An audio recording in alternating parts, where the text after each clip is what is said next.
TFA fam, welcome back to the channel. Today we're going to be discussing Cam Akers, the breaking news that we had this afternoon that he is out for the year with a torn Achilles.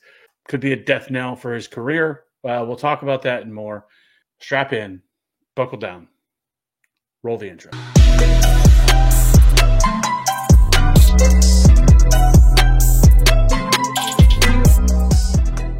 Welcome back to the channel. I appreciate everybody checking out the content.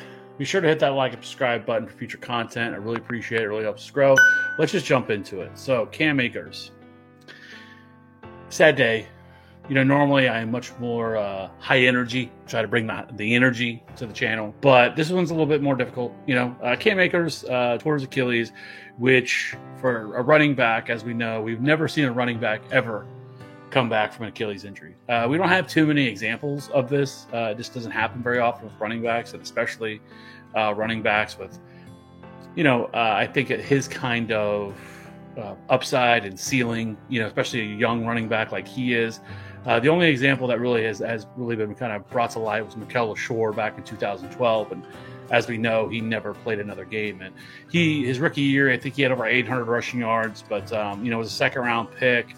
And, you know, a lot of people were excited about him back then, but, you know, he never played another snap in the NFL, whereas this is kind of a similar situation. The thing is, we just don't know. I mean, medicine has come a long way. I'm obviously not a doctor. I'm not going to try to speak on that part of it, but, you know, with stem cell therapy and all that stuff, like there has been a lot of advances in this stuff. So who knows? I hope that Cam Akers makes a speedy recovery.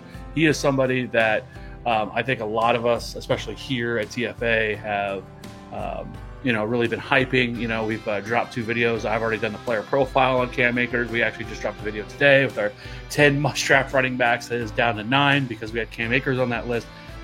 So it sucks for him. I hope and pray that Cam Akers, this isn't the end of his career, and that he can come back and have a truly, you know, renaissance to his career and be the first running back to overcome a ruptured Achilles. You know, as with life, as in fantasy football, we have to move forward. And so let's talk a little bit about what the Rams do from here, right?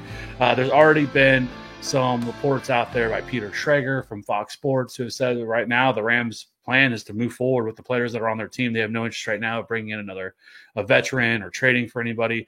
Obviously, we haven't even hit training camp yet. That's next week. So, you know, they're going to get time to evaluate this running back room. And there is a couple running backs on this roster, especially one that we'll talk about that was a UDFA last year that the Rams really do like. And so, you know, if they don't bring anybody in, it could be a sign that he is the guy that that's going to be backing up Darrell Henderson. So let's just jump into it. So Darrell Henderson last year, there was, you know, between Cam Akers and Darrell Henderson, there was kind of a kind of split down the middle. There were people on the Cam Akers side, and there were people that's still on the Darrell Henderson side. So Darrell Henderson last year was 8.7 fantasy points per game, which was 43rd, 130 fantasy points overall, which was 36th among all running backs, 35 red zone touches, which was 17th, 24 targets, 138 carries, 626 rushing yards, 16 receptions, 4.6 target share, 6 total touchdowns. He did have 7 goal line carries, which was 24th among all running backs, 179 yards created, which was 37th in yards created per touch, 25 evaded tackles. I mean, if we go back and we kind of look at his game log last year, especially earlier in the year, because if you remember, Cam Akers did get hurt early last year, and, you know, Darrell Henderson kind of got a lot of opportunity, especially early on. However, he only had 3 games all last year where he got at least 50% of the snaps, right?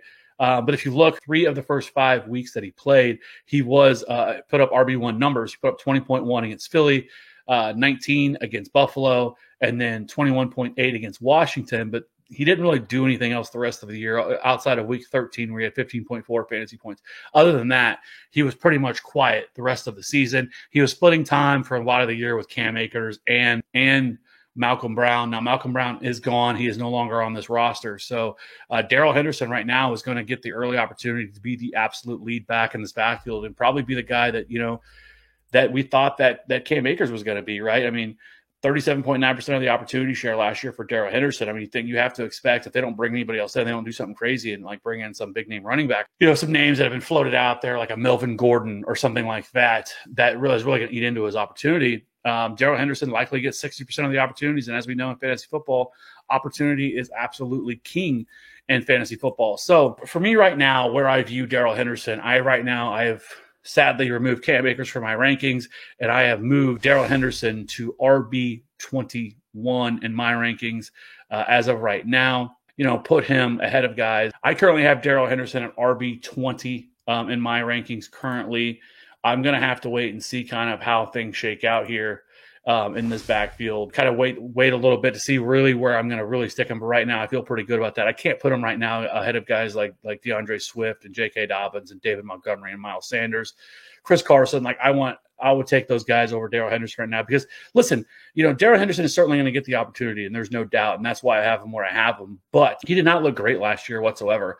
He had some flashes. He certainly flashed in some games, but, I think, with Darrell Henderson, they drafted him in the third round in 2019, and then in 2020, they came right back and drafted Cam Akers in the second round. So, I think that tells you kind of a little bit where they view Darrell Henderson. As of right now, this is Darrell Henderson's backfield, but who are these other guys? Who are these other players on this depth chart? Because I think that is one reason why people are hyping up Darrell Henderson right now, and we're already seeing his ADP skyrocket in best ball.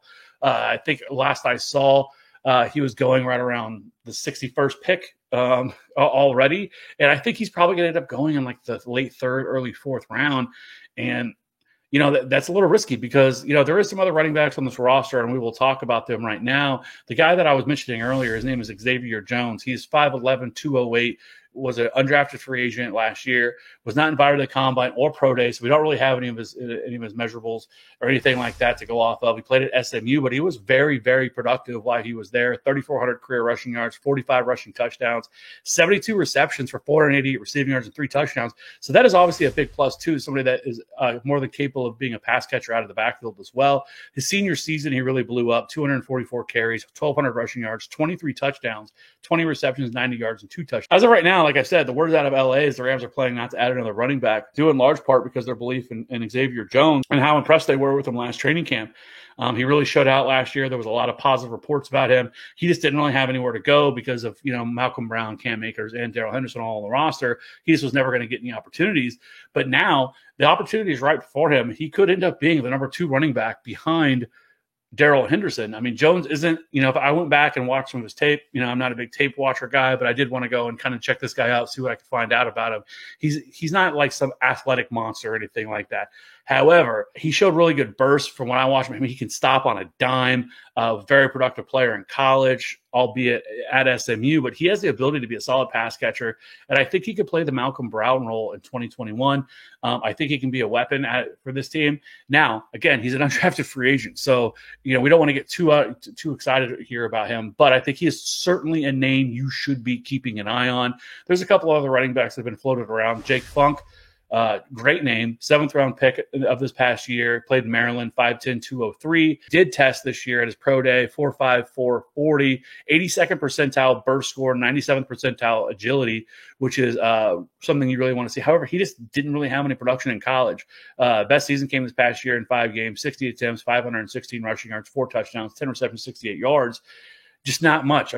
Past that, he didn't really do anything. He was a 5th-year player, played in 5 years at Maryland. And so he is on the smaller side, 5'10", 203, probably put on a little bit of weight and be okay. But, I think he could be a guy. And then the other guy is Raymond Calais, who a lot of people have been talking about as well, 5'8", 177. He definitely does not have the size to be an every down back. Could be maybe like a satellite back, a third down option. He ran a 4.42 40, 95th percentile, and say a 77th percentile burst.